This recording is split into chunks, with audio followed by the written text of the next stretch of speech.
Sabana. Are you ready? Kicau, kicau, kicau mania. Kicau, kicau, kicau mania. Kicau, kicau. A few moments later. Halo Sobat Dukce, salam sejahtera untuk kita semua.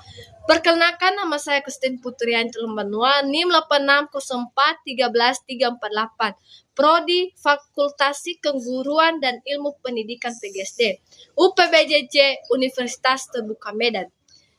Video ini dibuat untuk memenuhi tugas mata kuliah saya, Pendidikan Filsafat Ilmu. Dalam ilmu pendidikan dengan cara mengkaji 3 aspek utama, yaitu 1. Ontologi. Ontologi mempertanyakan apa hakikat pendidikan itu, objek yang dipelajari, serta realitas dalam dunia pendidikan. 2. Epistemologi. Epistemologi mengkaji bagaimana pengetahuan pendidikan diperoleh, metode yang digunakan, serta kebenaran ilmiahnya.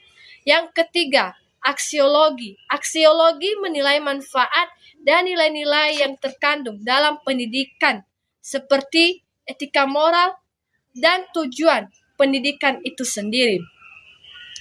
Nah, dengan demikian, filsafat ilmu memastikan bahwa ilmu pendidikan tidak hanya benar secara ilmiah, tetapi juga bermakna dan bernilai.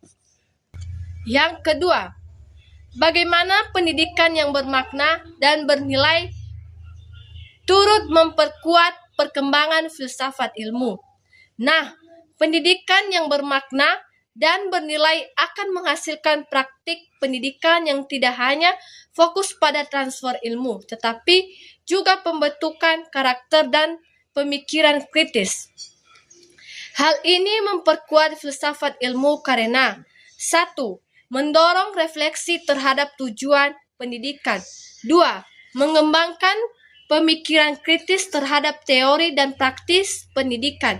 Ketiga, menjadikan pendidikan sebagai sarana pembentukan manusia yang utuh atau intelektual dan moral, sehingga pendidikan menjadi ruang aktualisasi dari konsep-konsep filsafat ilmu.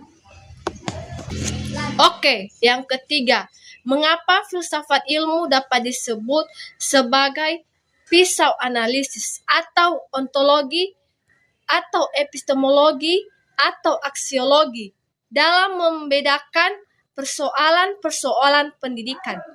Nah, filsafat itu disebut sebagai pisau analisis karena menggunakan untuk mengkaji masalah pendidikan secara mendalam melalui 3 pendekatan. 1.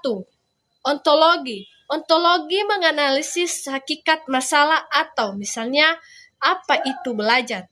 Kedua, epistemologi mengkaji cara memperoleh solusi atau metode pembelajaran yang tepat. Ketiga, aksiologi menilai dampak dan nilai dari solusi tersebut. Apakah bermanfaat dan etis?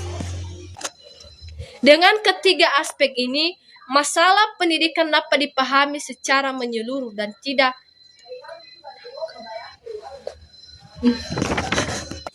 Dengan ketiga aspek ini, masalah pendidikan dapat dipahami secara menyeluruh dan tidak dangkal.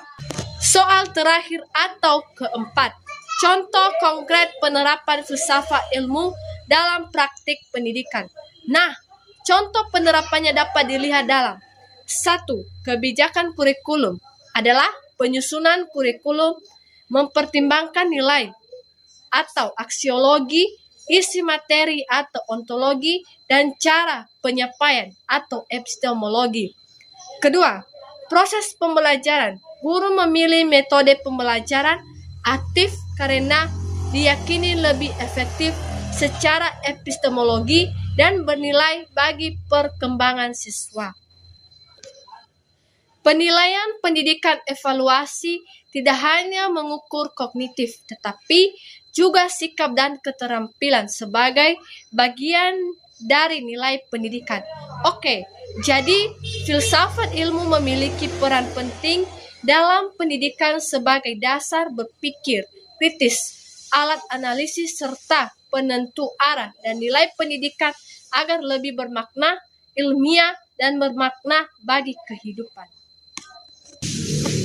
Sekian materi yang saya jelaskan, semoga bermanfaat dan terima kasih.